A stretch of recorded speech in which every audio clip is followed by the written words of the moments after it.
Então, bom dia, boa tarde ou boa noite, não sei o horário que vocês estão assistindo esse vídeo, mas o nosso grupo é eu, o Arthur Spindler-Loman, o Felipe e o Igor, e a gente vai apresentar sobre a Convenção Batista do Brasil, que é uma igreja histórica, a nossa escolha. A minha parte da apresentação, nesse contexto, vai ser a parte da história.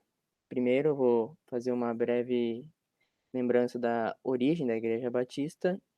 Daí vamos falar das viagens missionárias bem brevemente, porque depois quem vai aprofundar nesse assunto é o Igor. E também vou falar de como surgiu a Igreja Batista, a qual gerou a Convenção Batista do Brasil no nosso país. Então, a origem bem inicial se dá na corrupção da prática do cristianismo ao longo da história. A Igreja Católica, muito influenciada pela filosofia aristotélica, por exemplo, geralmente ela tinha algumas doutrinas que iam de encontro, que iam contra o que a própria Bíblia falava. E nessas resistências que eram erguidas e levantadas a partir do século IV, que foi quando Constantino se converteu e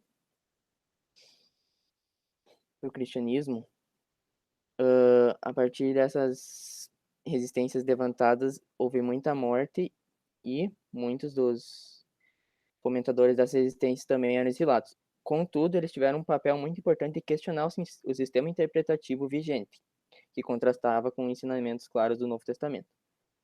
Daí, já pulando para a parte mais importante nesse caso, a partir da Reforma Luterana, criou-se oportunidade para outros grupos discordantes ganharem força, e um desses grupos são os anabatistas, que tiveram forte relevância para a formação dos batistas.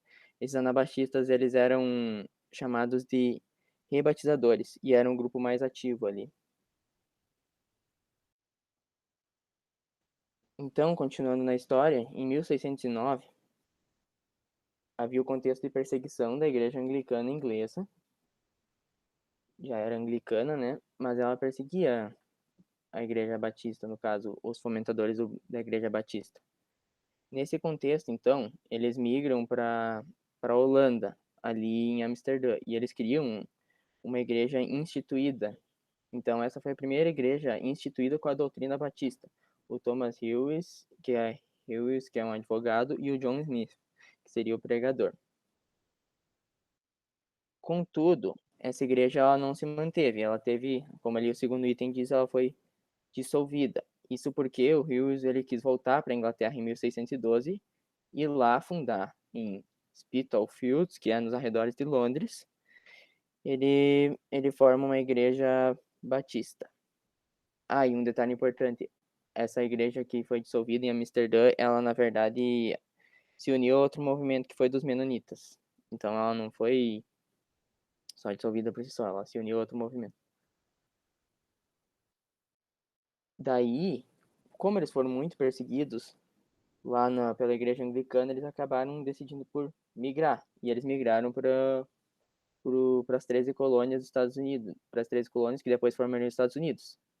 E o Roger Williams, em 1639, formou a primeira igreja batista de Provence, e o John Clark, ele formou a igreja batista de Newport, em 1648. E ambas foram no estado de Rhode Island, aquele mais ao nordeste ali, nas 13 colônias, dá para ver, embaixo de Massachusetts. E também tem que lembrar um dado importante aqui só, que eles tiveram uma influência forte na Constituição Americana de 1781. Continuando a apresentação, nesse caso, a partir de lá, já nos Estados Unidos, eles começaram a ter uma ideia mais de expansão. Já que eles já tinham migrado, eles tiveram a ideia de continuar essa migração. E, nesse contexto, um pastor inglês, que é o William Carey, ele formulou a Sociedade de Missões no Estrangeiro.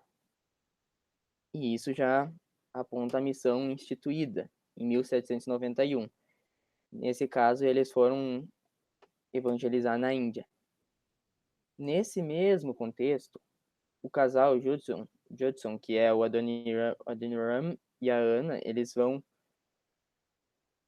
além desse Luther Rice, eles vão ser mandados pela igreja congregacional para evangelizar na Índia também. E no contato com o Carey e outras pessoas da igreja batista, eles acabam se convencendo da ideologia batista e daí eles vão se batizar e vão contribuir para a missão agora em nome da igreja batista. Nesse contexto, foi decidido que o casal ficaria na Índia e o Rice iria voltar para os Estados Unidos para fomentar para outras regiões. Nos Estados Unidos, então, o Rice ele vai desenvolver, junto com os outros, a Convenção Geral da Denominação Batista nos Estados Unidos para missões no estrangeiro. E é a partir dessa que os batistas do sul dos Estados Unidos vão organizar a primeira igreja batista para brasileiros em 15 de outubro de 1882. E essa primeira igreja batista foi formada por um casal missionário, que foi William Buck Bagby e a Anne Luther Bagby, que foi um casal missionário que, com outras 4 pessoas, formaram em Salvador, na Bahia, porque já havia outras 2 em São Paulo, então territorialmente valia mais a pena no Nordeste. E no Brasil, então, foram esses 5 iniciais membros, pulou para 4.200 membros em 25 anos, então teve um salto muito grande, como aparece na imagenzinha ali que eu botei. E isso gerou uma necessidade de uma coordenação das missões, porque senão ia ficar muito esparso, muito perdido. Daí, nesse contexto, foi dada a ideia de criar a Convenção Batista do Brasil. Em 22 de junho de 1907, isso se efetua e é feita a primeira assembleia. Nessa primeira assembleia, as 7 juntas missionárias que são programadas, e nessas juntas tem um destaque principal para a área de missões, educação religiosa, educação teológica e educação geral, que estão meio juntos na ideia de educação. Nesse enfoque educacional, eu gostaria de salientar que essa educação é fortemente baseada na Bíblia. Como o Felipe vai falar depois, a Bíblia é algo muito importante para a doutrina batista. Então, a educação ela vai ser fortemente baseada na Bíblia. E, a partir da educação religiosa, vão se formar também a educação teológica e os próprios seminários depois. Eu pessoalmente tenho até um exemplo perto lá de casa que tem um seminário de teologia, que é a Batista, que é da Primeira Igreja Batista de Juí. Então, é cria desse enfoque educacional batista. E também tem educação social, geral, que eles criaram algumas escolas para ampliar a influência na sociedade, porque permitindo educação de qualidade para esses jovens e aplicando também a ética cristã, eles fariam uma grande influência na sociedade e proclamariam o evangelho. E, de certa forma, isso deu certo, porque o site dizia que tem 2 milhões de pessoas que já estudaram em escolas batistas. Então, certa influência na sociedade isso gerou. Na atualidade, a convenção ela é importante para buscar a garantia da união entre as igrejas batistas, porque, querendo ou não, existe uma crise atual e existem muitas divergências. Então,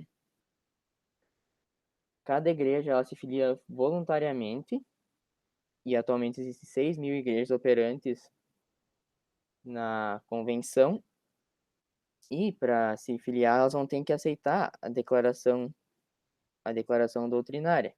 Seria o batismo por imersão após a confissão da fé individual, entre outras questões que o Felipe vai falar depois. E o governo congressional democrático ele prevê então assembleias, então as decisões são em assembleias e não autoritárias, e também a mesma fé, como citado anteriormente, porque todas vão crer na conversão individual a Jesus Cristo, expressa na confissão de fé, no batismo, por imersão e no exercício da responsabilidade individual. E é nessa crença que elas vão realizar os objetivos em comum por meio da cooperação de homens e mulheres, de pastores e leigos e, acima de tudo, na submissão ao Espírito Santo como orientador da missão evangelística. Então o próximo tema vai ser trabalhado pelo Felipe.